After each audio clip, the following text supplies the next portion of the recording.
చేయడానికి భారతదేశం ఎవడబ్బ జాగీర్ కాదన్నారు హైదరాబాద్ ఎంపీ అసదుద్దీన్ ఓవైసీ.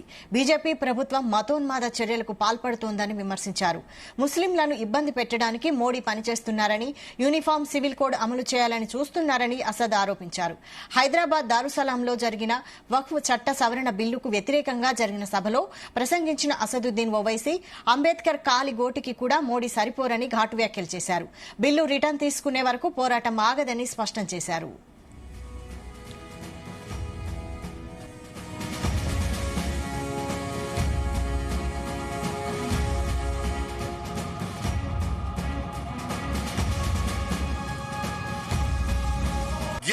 साल से नरेंद्र मोदी सिर्फ मुसलमानों की मस्जिदों को छीनने की कोशिश कर रहे हैं। 11 साल से नरेंद्र मोदी मुस्लिम खवातीन को ताकतवर बनाने के बजाय उनके सरों से हिजाब को छीन रहे हैं। 11 साल से नरेंद्र मोदी बुलडोजरों के जरिए सबसे ज्यादा दलित और मुसलमानों के घरों को तोड़ दिया। अब यूनिफॉर्म सिविल कोड के नाम पर हमारी शरीयत को हमसे छीनना चाहते हैं। वो शरीयत जो शरीयत एप्लीकेशन एक्ट 1937 है, जब संविधान बन रहा था तो बाबा साहेब अंबेडकर ने कहा था कि शरीयत एप्लीकेशन एक्ट बरकरार रहेगा, मगर आज नरेंद्र मोदी ये समझते हैं कि मैं बाबा साहेब अंबेडकर से बड़ा दूरंदेश हूं। मिस्टर मोदी, आप अंबेडकर के पैर की धूल भी नहीं है, इस बात को याद रखो। ఇదే అంశంపై మరిన్ని details crime bureau chief Raviteja అందిస్తారు. రవితేజ, నిన్న దారుసలాం ఏఐఎంఐఎం హెడ్ క్వార్టర్స్ లో భారీ బహిరంగ సభ విజయవంతమైంది. అన్ని పార్టీల నుంచి ప్రతి ఒక్కరూ చీఫ్ గెస్ట్ గా హాజరయ్యి కేంద్రం తీసుకున్నటువంటి బిల్లుకి వ్యతిరేకంగా వీళ్ళు నిన్న సభ ఏర్పాటు చేయడం జరిగింది. ఆంధ్రప్రదేశ్ నుంచి వైఎస్ఆర్సీపీ, తమిళనాడు నుంచి డిఎంకే, తెలంగాణ నుంచి బీఆర్ఎస్ పార్టీ తరఫున మొహమ్మద్ అలీ, ఇలా వివిధ రాష్ట్రాలకు చెందినటువంటి వివిధ పార్టీలు నిన్న ఈ వక్ఫ్ బోర్డు బిల్లుకి వ్యతిరేకంగా వాళ్ళ కార్యాచరణ ఒకటి ప్రకటించడం జరిగింది.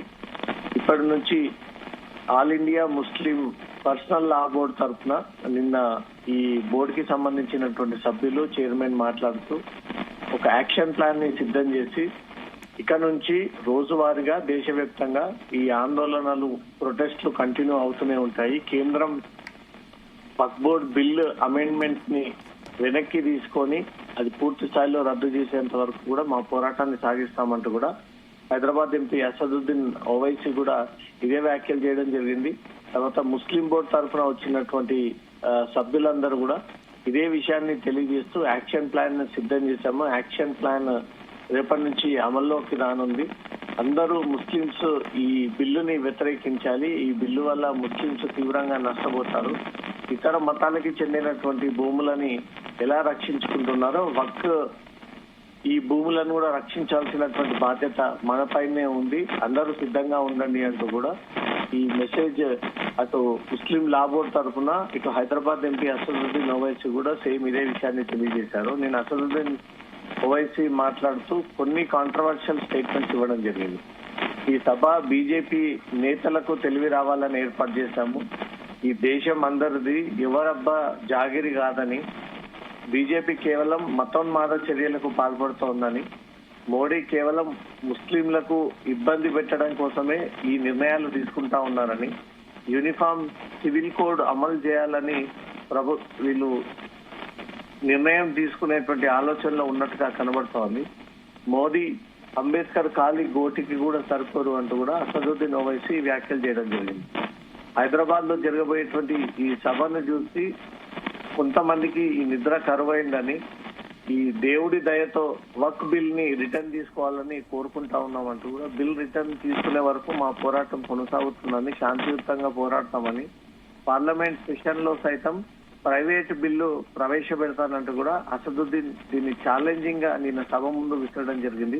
దేశవ్యాప్తంగా ఆందోళన చేస్తాం, ముస్లిం పర్సనల్ లా బోర్డు పిలుపు మేరకు ఈ ఆందోళనని ఉధృతం చేస్తాం, రాజ్యాంగం ప్రకారం సుప్రీంకోర్టులో ఈ అంశం పైన పోరాడతాం, మోదీ నాటకాలను మేము భయపడేటువంటి వ్యక్తులం కాదు, మీ దొంగ నాటకాలు మా ముందు సాగవు అంటూ కూడా అసదుద్దీన్ ఈ వ్యాఖ్యలు చేయడం జరిగింది. బీజేపీ నేతలు వక్ఫ్ బిల్లుపై తప్పుడు ప్రచారం చేస్తా ఉన్నారు.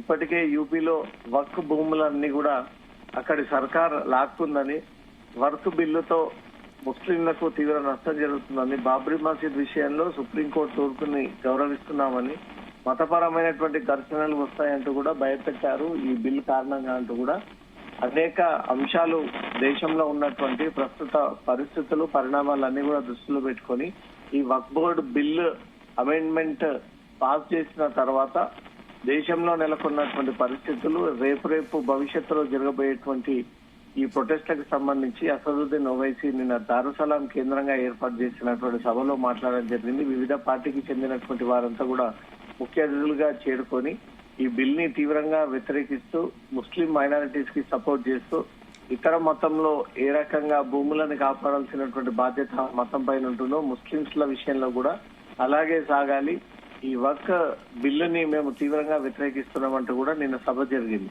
కొంత టెన్షన్ వాతావరణం నెలకొంది.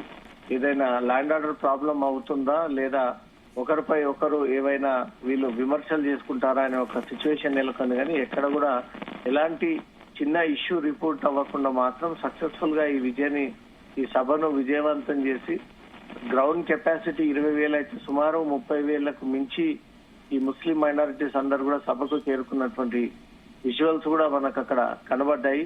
పోలీసులకైతే ఇప్పటి వరకు ఎలాంటి ఫిర్యాదు అయితే అందలేదు, పోలీసులు ఎలాంటి కేసులు కూడా నమోదు చేయలేదు.